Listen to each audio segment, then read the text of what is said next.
Hello, hypothetical viewers, and welcome back to Shining Force Final Conflict. Since the last battle, I finally remembered to egress and go check if there was a shop, which there was, so we have gotten everyone their shiny new upgraded weapons. Here's Ben with his broadsword. His attack is now truly absurd. I have also swapped out Minto for Sasuke the Ninja. He actually came with the new upgraded weapon. I brought one for Ruberan as well, the Shuriken. It's quite a bit better than his previous weapon. Unfortunately, he's like the new Julia because he's just worse than Ruberan in every way. He's 6 levels lower, but even accounting for that, he has worse HP, he has worse MP, he's worse in every stat. Like, let's compare to Ruberan over here. Look how much better he is. Especially in his attack. He has like almost twice as much attack. He's an extremely good character, and I'm not totally sure why the secret character, who is very... Unless you're using a guide, you'd be pretty unlikely to accidentally run into him. He's sort of... There's nothing really over on the left of that map where you'd necessarily walk that way, but he's just worse than a character that you receive automatically and have had for most of the game. Why would the designers do this? It is truly a mystery to me.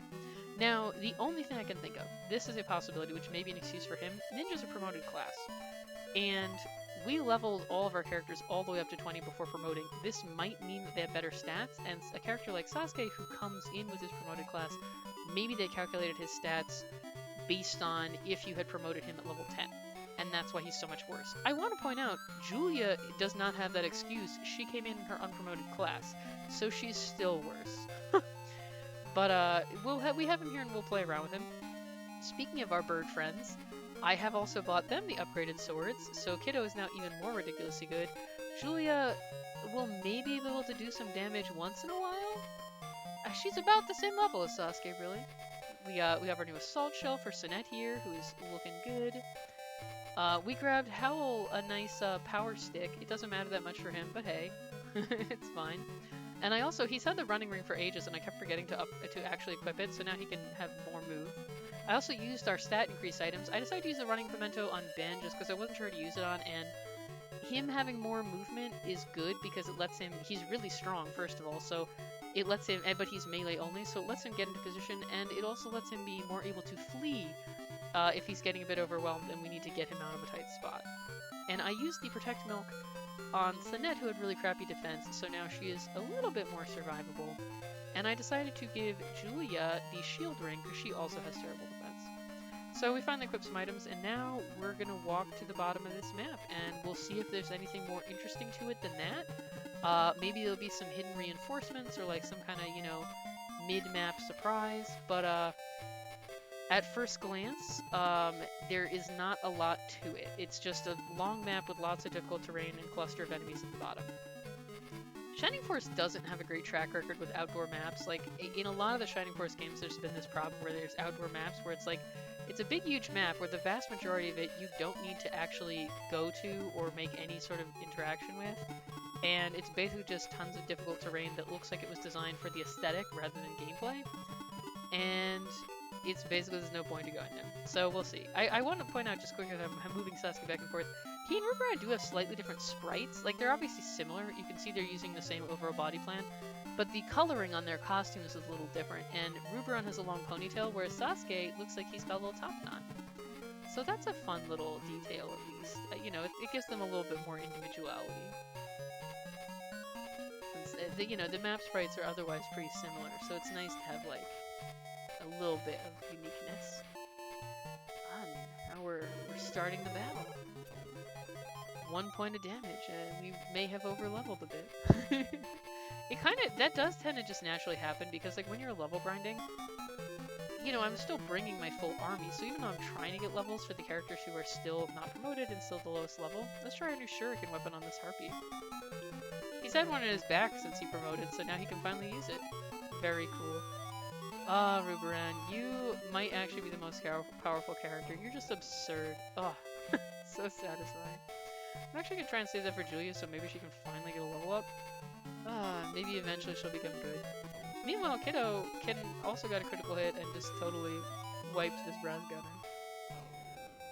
The level grinding takes a long time, but when you get to the point where your characters just become ridiculous and can just destroy everything, it feels really rewarding, I gotta say. Sinette also needs to level up and is just better and more worth leveling up than Julia, so while we have the opportunity here, let's grab it. Well done, Sinette, and you're level 3. More, still not getting more attack. At least she's getting tankier, I guess, but dang, I would love for her to get more attack. That's, sigh. Hal's not quite in a position where he can really cast the spell. Hopefully, though, we got some clustered enemies. He couldn't walk quite far enough this time, but next time. But yeah, when you're level grinding, it's like some characters that they were already higher level to start with, or they do more damage, or have better agility, so they get more turns. They're easier to level up, so you promote them. And then once they're promoted level 1, they immediately start getting a lot more XP, so they can level very quickly. And then at the same time, you're still trying to level up your other characters who are weaker and hard to level up. And so the promoted characters are useful for weakening enemies, or just to prevent your unpromoted characters from getting totally swarmed and destroyed by all the enemies. So you end up, once everyone's promoted, the levels are not super even, because some of them are just, like, better. At least she's doing something now. It's not just, like, 3 damage or whatever. Lynx, are your helpers not fighting well enough? Mishaela, all this hindrance is unnecessary. I hope you're not planning to dishonor my battle. Ho ho ho, you never change, Lynx. But in war, the only thing that matters is victory. So I'll lend you a hand, Lynx. Come out. Okay, I was thinking there might be surprise reinforcements on this map, because otherwise there's not enough to do on it. The enemies are very few in number. So this makes sense. Here we go. But apparently surprise reinforcements are only going to appear right next to him. Oh no, we got some others in other areas. Okay, so yeah, so we're kind of filling up the map now. You know, not very much though. We have one random group of 3 not very difficult enemies here, and then he got some more reinforcements.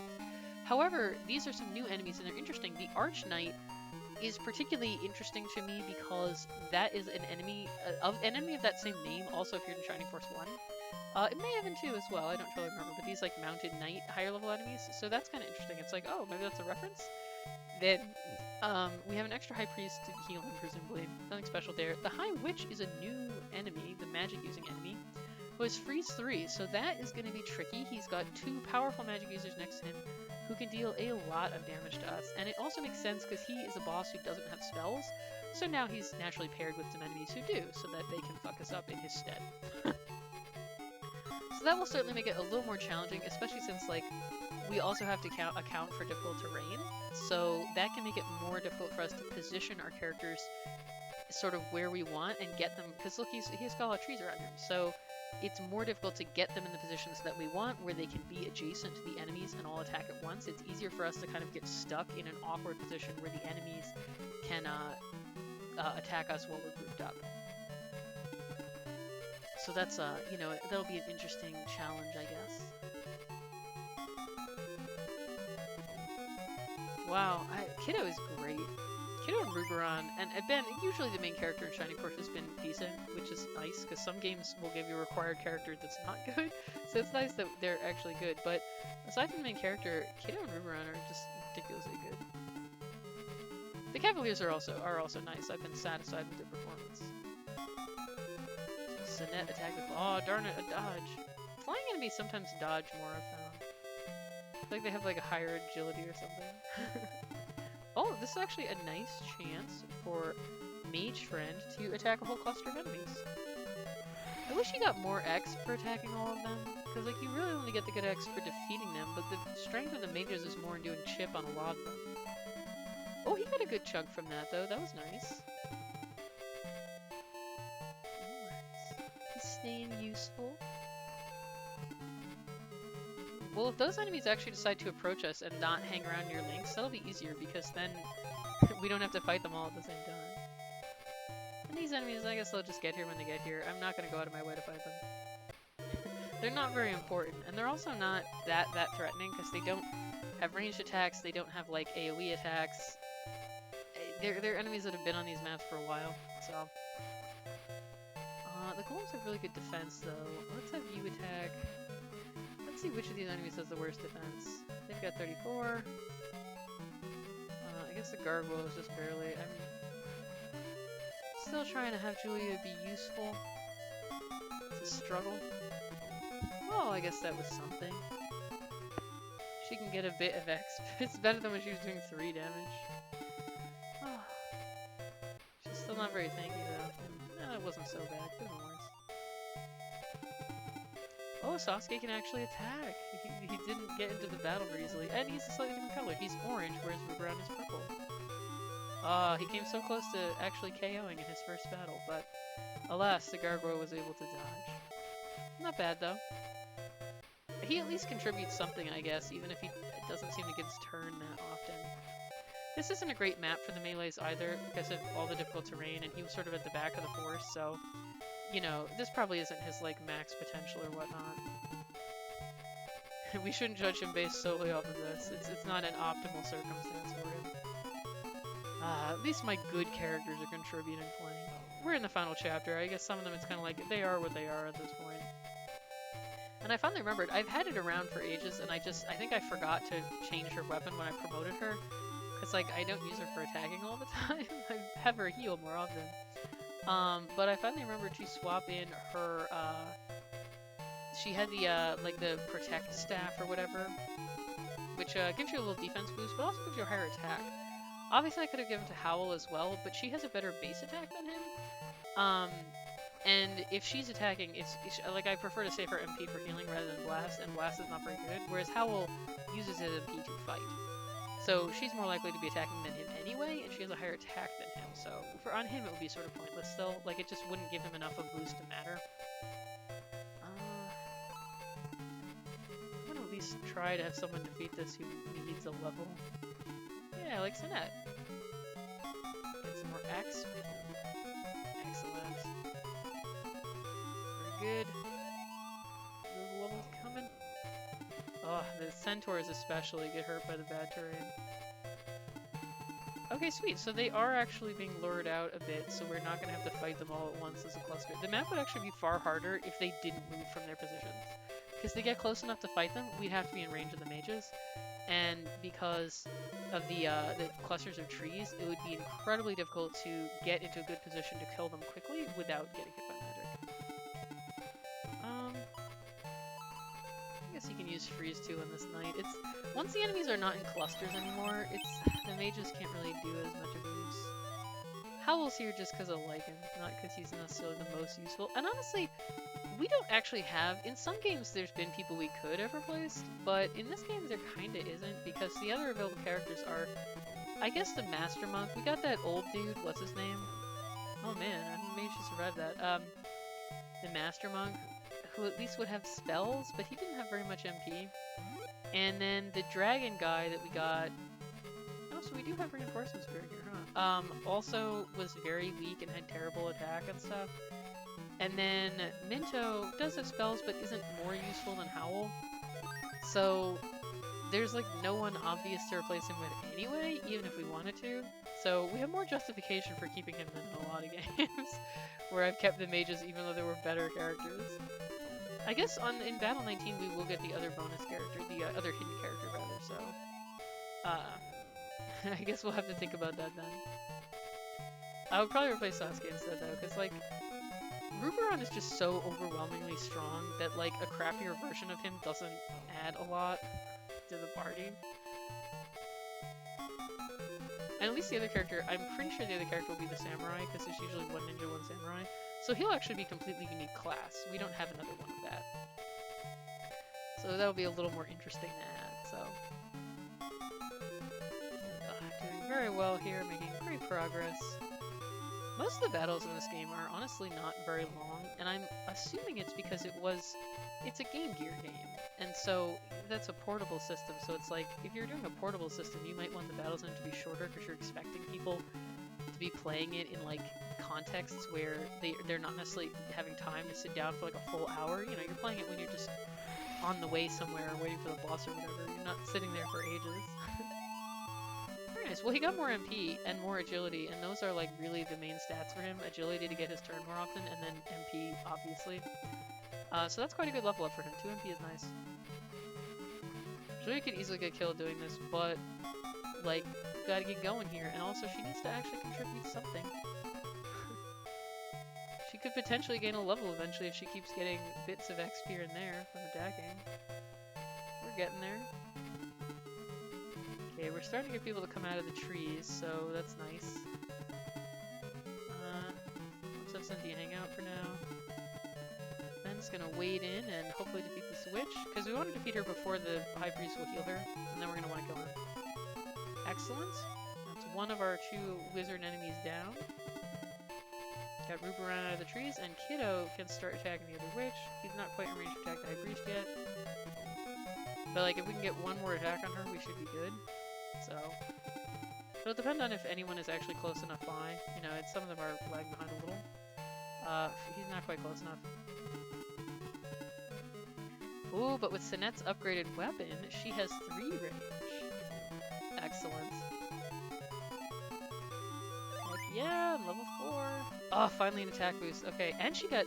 Man, once she promotes and starts getting levels, she was so fragile for pre-promoted. She was constantly dying because she had the lowest defense. But post-promotion, she's actually gotten quite a few levels with decent defense, so... Nice. Now I kind of wish I had saved 1 Blaze 3, but oh well. I gotta say, Lynx's his battle sprite here, it's kind of cool. I like his like white long coat, you know, it makes him look kind of stylish. His face portrait made it look like maybe he was wearing some sort of like flowing robe, but I guess it's actually just like an overcoat. And he has some kind of armor underneath. The High Priest decided to use Blast rather than heal himself and his boss, so what the hell. And, you know, having the enemies on the side, in a way it kind of works out, because some of our characters are struggling to actually get down to the bottom of the map, so at least this way they'll have something to do. And gain a little XP.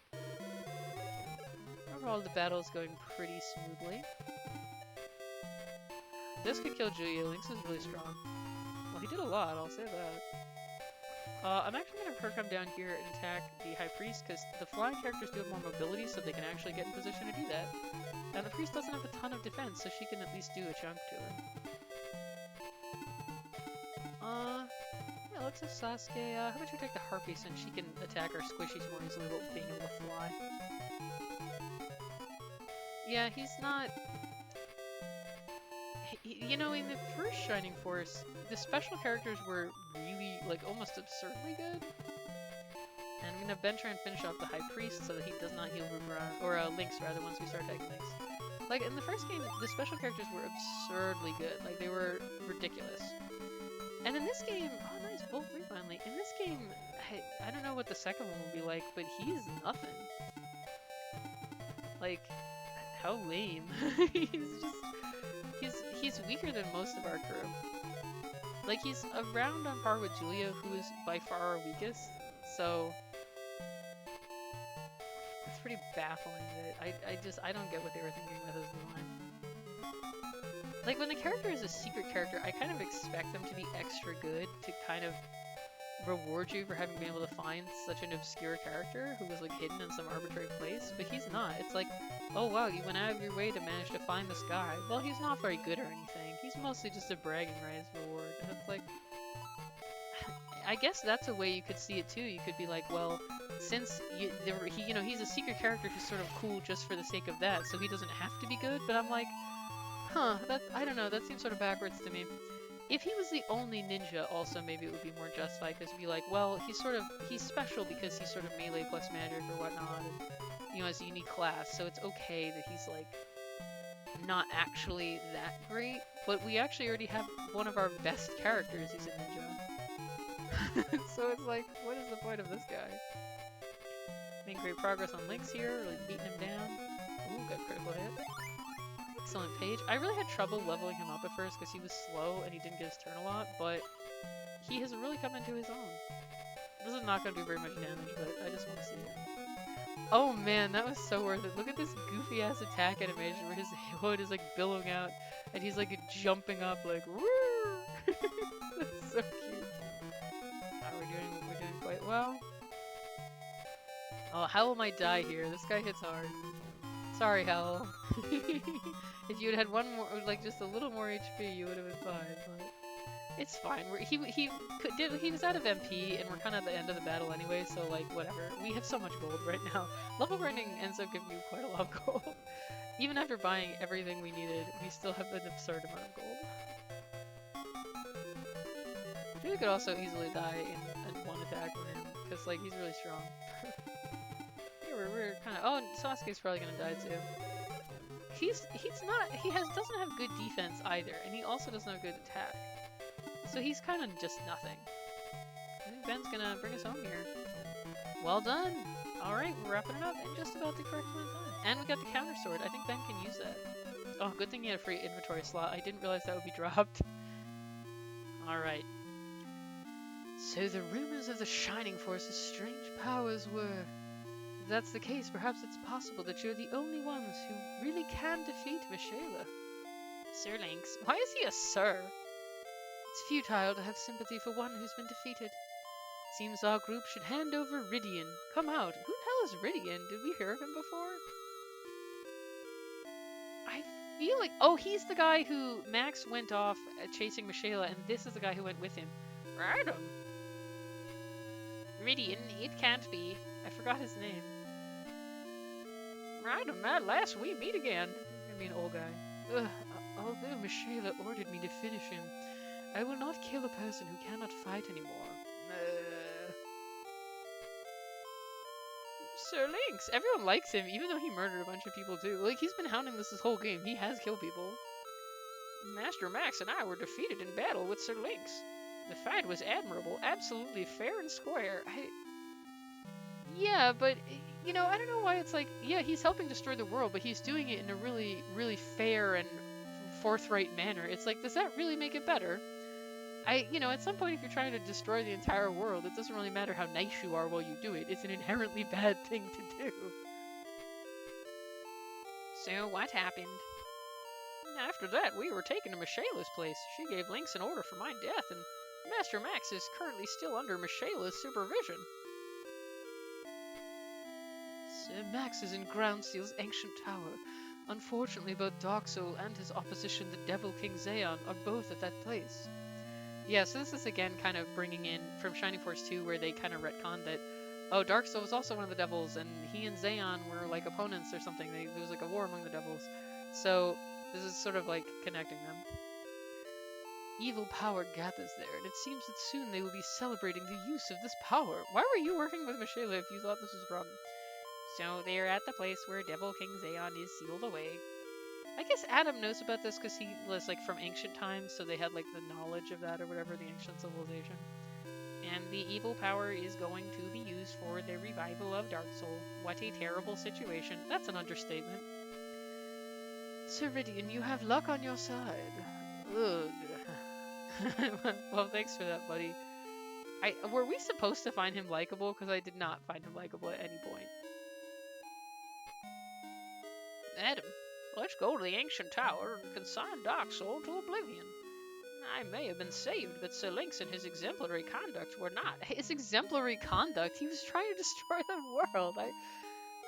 Sometimes I do not get, like, the moral hierarchy in these games, where it's like, Lynx counts as a good person because I guess he, like, follows some sort of code of rules while he murders you. He'll kill you, but only according to a rule. And I'm like, yeah, but he still murdered you, dude. He's not a nice person. Don't let his efforts go to waste. His efforts to what? He was helping Mishaela. He seemed, like, to be very comfortable with that.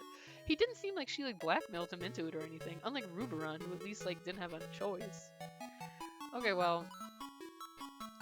let's see what the cutscene for the next chapter is, and then we'll wrap up. I think the next chapter is where we're going to meet our next hidden character. Maybe. Actually, I'm not sure. Is the next chapter... No, I'm wrong. The next chapter will be chapter 18, and then we'll meet him after that. He's in chapter 19. Oh, and let's res all the people who died. Howl is exhausted. No worries. I have like 70,000 gold. I think I'll be fine. And there's like nothing to buy for the rest of the game. You don't really buy stuff that much in this game. Ninja Boy is exhausted.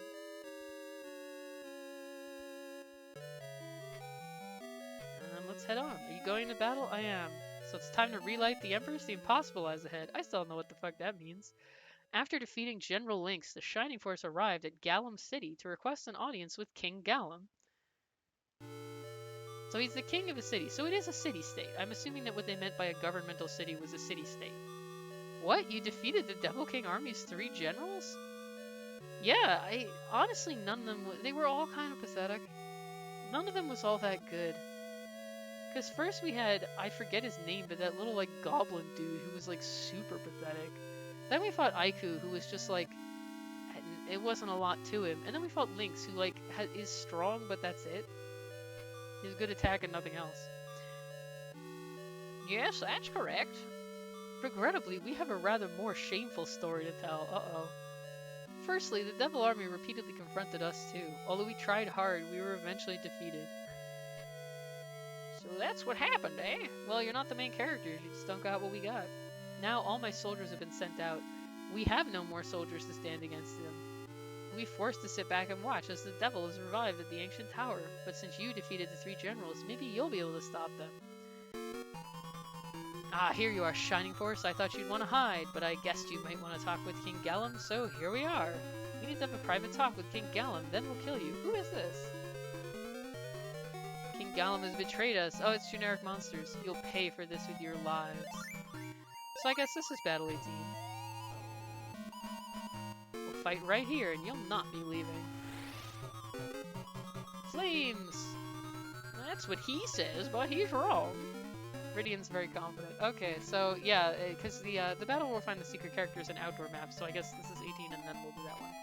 So let's take a little look at the map and then we'll wrap up. We are in the throne room, which again, you may recognize from Shining Force 2. Ooh, we got some chests, got a treasure chest. Lots of little flames, which actually creates a fairly narrow path in some of these cases, so there's actually going to be some bottlenecks, which could be annoying. Lots of stone golems, the skull warrior with counter swords, so counters from enemies may become more of a thing now. The arch knights are still here, the high witch is now a normal enemy. Cannon knight is our new ranged enemy, so they'll be a bit stronger. And then I guess at the bottom of the map, this skull warrior is the boss. So this really feels like it's a filler battle. It sort of has nothing to do with anything. It kind of feels like they put it in solely because they were like, oh, well, we should go to Galam since that's from Shining Force 2, so it kind of connects the games. We'll meet King Galam. But then monsters attack, so it's this feels like it's just here to be here. But there will be a chest, so I'm excited about that. Well, in this episode, we finally faced off against Lynx, Mishaela's right-hand man, and we defeated him.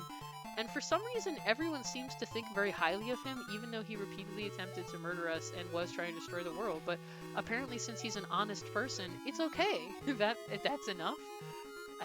Who knows? The Shining Force has a very different worldview, I guess. But in any case, we defeated him, and now we're hurrying on to try and reach Ground Seal and stop the revival of the devils. And we'll have to fight our way through these monsters to do it. So thank you for watching, hypothetical viewers. And look forward to the next episode of Shining Force Final Conflict.